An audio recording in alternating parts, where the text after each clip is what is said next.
Suki, bukod sa mga basura, naglutangan din ang mga sasakyan sa kasagsagan ng Super Typhoon Karina at Habagat.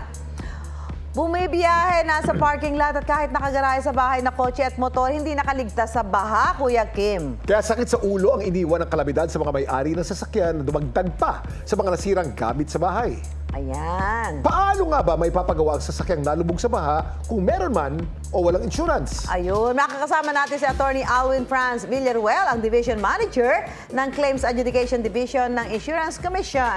Welcome po sa Dapat Alam Mo, Attorney Villaruel. Magandang gabi po.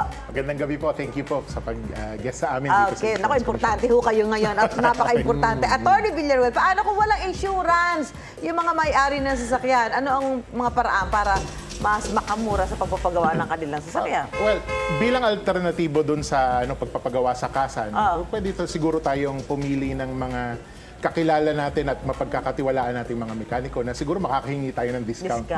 Also, kung may alam sila, yung mga mekaniko na yon na makukunan ng mga parts na medyo mas mura than market. Pero yun nga po ang ang ina-address ng insurance kasi in exchange for paying premium na mas lower than dun sa cost kung ipapagawa natin yung sasakyan natin, hindi magkakaroon tayo ng peace of mind na kapag may mga nangyayaring sakuna na ganyan, sasagutin ng insurance yung natin. Attorney, paano naman kung ikaw mismo ang nagpasya na isuong ang iyong sasakyan sa baha kahit hindi ito kinakaya? Sinugal mo, pasok ba ito sa insurance? Well, unang-una muna, dapat natin malaman kung meron bang coverage ng acts of nature, yung insurance policy. Acts of God. Or acts of God. Kasi normally sa default na insurance policy, hindi kasama yon unless you pay an additional premium para Pag mas i-cover. mataas ang premium at kasama, pasok.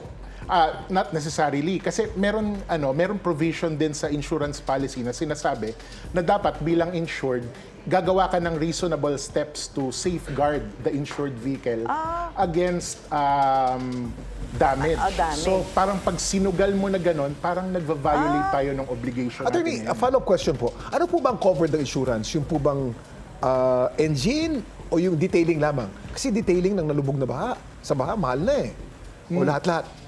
Well, according naman dun sa insurance policy, ang general concept kasi ng insurance, ibabalik mo siya sa condition niya before the time of the loss. So kung nasira yung engine, i-repair ito, but only up to the extent nung kung ano yung mga nakasaad sa insurance policy. Repair o replace? Pwedeng replace, but kapag replacement, nag-a-apply si insurance company ng depreciation cost according doon sa age ng vehicle.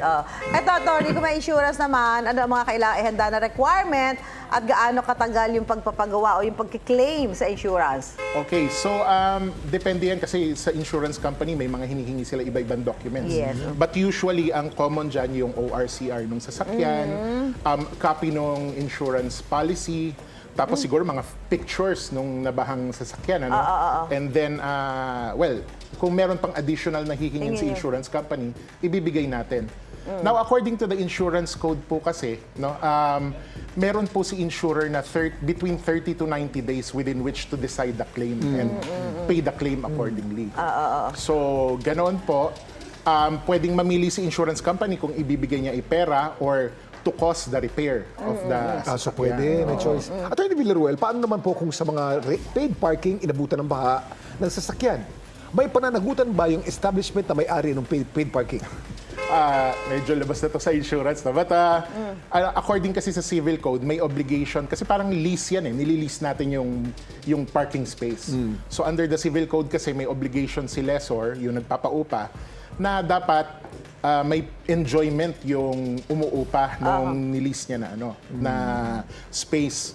Ngayon, pag nabaha, parang may violation ng obligation na yun Pero sa isang banda din naman, meron din naman sinasabi yung civil code na kapag merong mga fortuitous events, yung mga acts of nature, walang party na mananagot dito. Parang each bears his loss. Baka pag nabi nakapark at your own risk. Sa tingin ko, depende na lang yan kung paano ipipresent yung argument. Ay, Attorney, kung halimbawa, company vehicle ang yung dala at inabutan ka ng baha, may pananagutan ba dito yung may dala ng sasakyan? Gaya po nung sabi ko kanina, according to the civil code, wala pong nananagot kapag mga fortuitous events na kagaya ng mga flooding, tsunami, mga ganon. Parang kanya-kanya pong pagbe-bear ng loss, no? Pero sa tingin ko din, it is possible if merong, let's say, negligence, no, on the part of the employee. Kung sino man yung may dala. Kumbaga, talagang sinadya niya na isuong sa bahay. Attorney, maraming salamat. Napakarami po namin natutunan. Maraming salamat at Alwin Franz Villaruel ng Insurance Commission para sa makabuluhang talakayan. At sana nakatulong ito sa may sasakyan nating nanonood. Basta balitang mahalaga at napapanahon. At makabuluhan at nakatutuwang kwento. May say kami dyan, mga suki!